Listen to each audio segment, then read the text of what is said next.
Во многих сказках живут необычные дети, сделанные из снега, из полена, из горошины.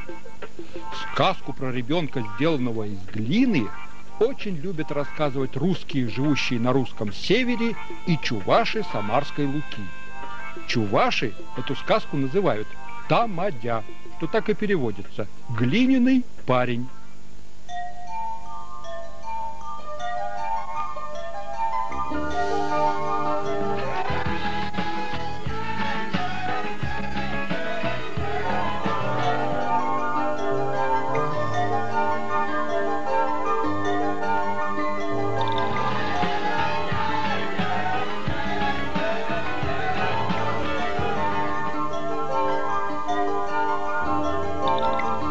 На берегу речки Усы, в деревне Байдеряково, жили-были старик со старухой.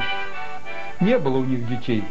Бабка и говорит: «Дед, смастерил бы ты мне сыночка?»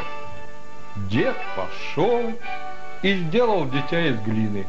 Глина-то известное дело, материал мягкий, чего хочешь можно вылепить.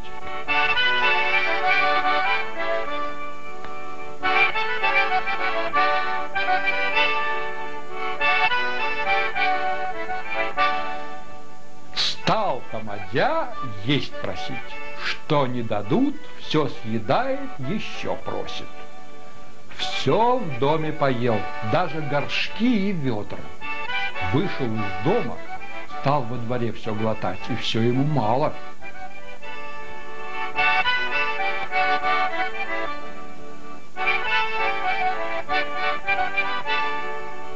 Пошел Тамадя к реке, а там со всей деревни гуси плавают, травку щиплют.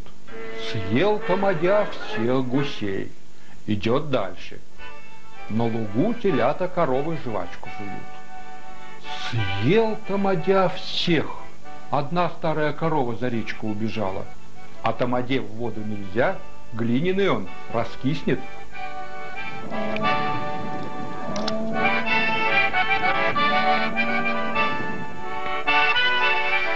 Пошел Тамадя во враг.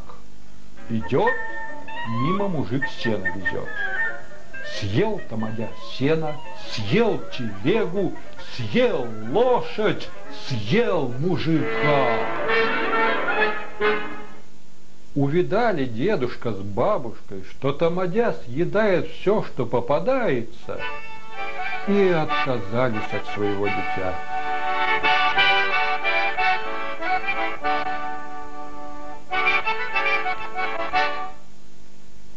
Вот такая невеселая история. Жалко родителей, у которых ребенок плох. Они-то думали, что им дитя на радость, а от него одни огорчения. Наверное, дедушка с бабушкой сделали его просто не из того материала.